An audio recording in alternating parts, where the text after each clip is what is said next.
Vamos a comenzar con el estudio de la estructura interna del planeta Tierra, pero previamente vamos a analizar algunos de los métodos de estudio que utiliza la geología.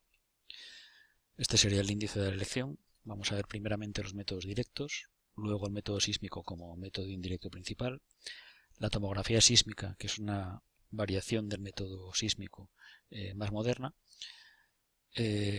los mapas topográficos y mapas geológicos y cortes geológicos como sistemas de representación de la superficie terrestre, los métodos de teledetección, el GPS y finalmente veremos las capas internas de la Tierra, conocimiento que obtenemos a partir de la aplicación de todos los métodos que hayamos visto anteriormente. Los métodos directos son dos principalmente: los sondeos y el análisis de rocas procedentes de zonas profundas. Los sondeos son perforaciones en el terreno y gracias a ellos se obtienen testigos geológicos, muestras de rocas directamente. Hay un límite a los sondeos y es que cuando se profundiza en la corteza terrestre aumenta la presión y la temperatura mucho y los materiales que se utilizan para obtener estos testigos pues no soportan presiones y temperaturas muy elevadas. Por lo tanto, solo tenemos muestras directas de rocas obtenidas por este método de sondeos de hasta los 12 kilómetros de profundidad, que es muy poco. Otra manera de obtener o de poder ver rocas que vienen de zonas profundas de la corteza, incluso del manto, serían las obtenidas a partir de los volcanes y en la formación de las cadenas montañosas de las orogenias que hacen aflorar por rocas profundas. El problema que tienen estos métodos directos, como ya mencioné anteriormente, es que solo permite conocer y ver las rocas que forman la corteza y los primeros metros del manto. Esto de aquí es una perforadora que se utiliza para obtener testigos, que es esto de aquí, que son muestras directas de las rocas del subsuelo y están colocados pues por orden de profundidad. Supongamos que esto sería las rocas que están más en superficie y estas de aquí abajo son las más profundas del sondeo que se haya hecho con esta máquina.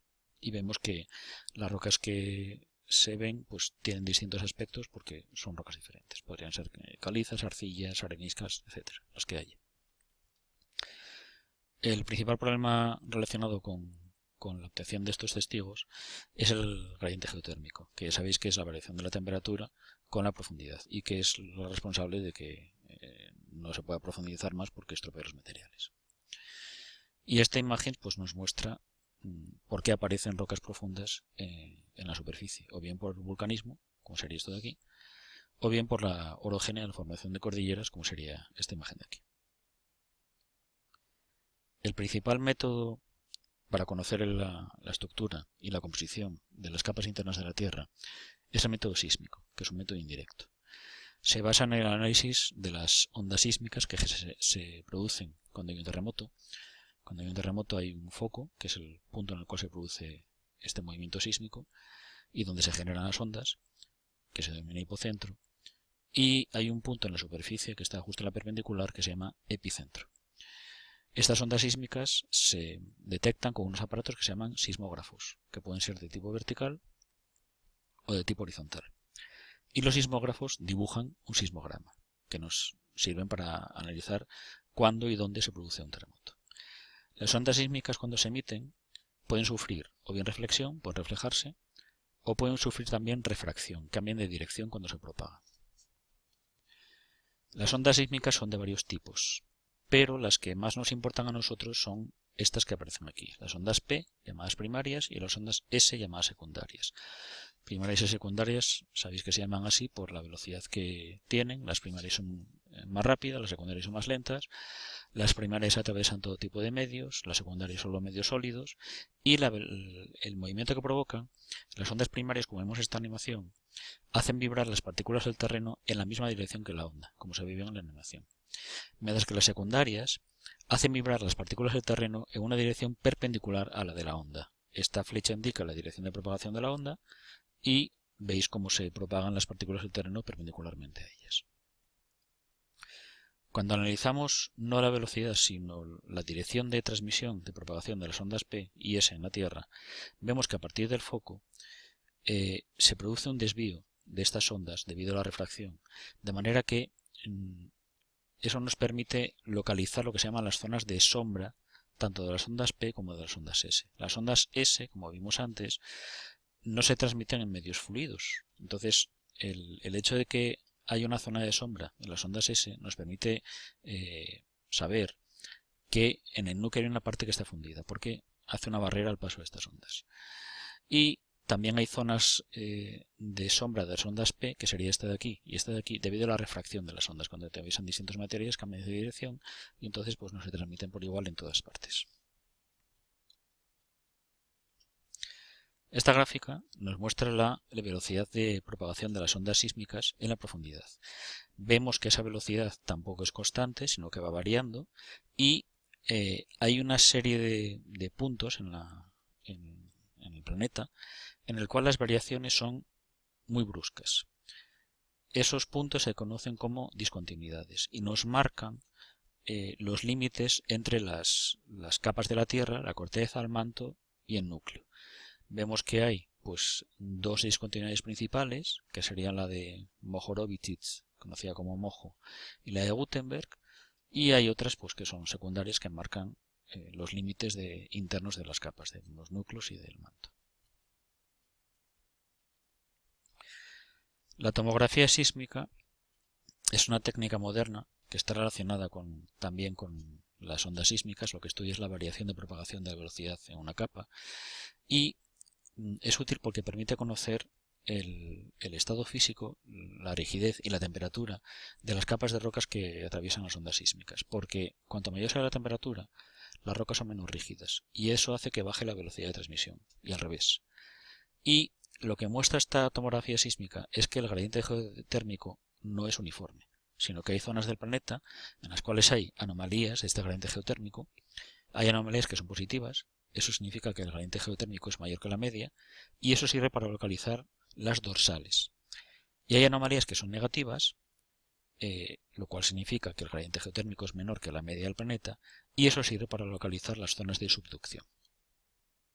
En esta imagen vemos la tomografía sísmica de las ondas P del manto a distintas profundidades, veis, a 15 kilómetros, a 50, a 110, a 190, a 290 y así sucesivamente. Y eso nos sirve para localizar pues los volcanes que están originados por un punto caliente y los bordes de las placas, o bien dorsales o bien zonas de subducción. Este es el método más moderno que se utiliza para localizar estos límites de placa.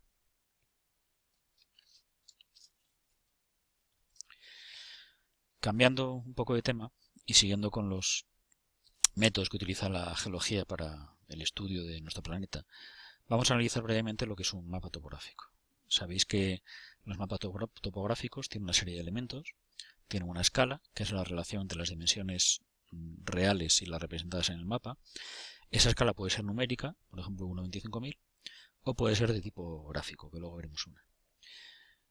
El mapa topográfico presenta también una planimetría, que es la localización de cada punto. La localización se puede hacer o bien mediante coordenadas de latitud o de longitud, o se puede utilizar lo que se llaman las coordenadas UTM, que es lo que usan los GPS. Los GPS en realidad utilizan las dos cosas. Y la altimetría nos muestran las altitudes del terreno y se representa mediante las curvas de nivel.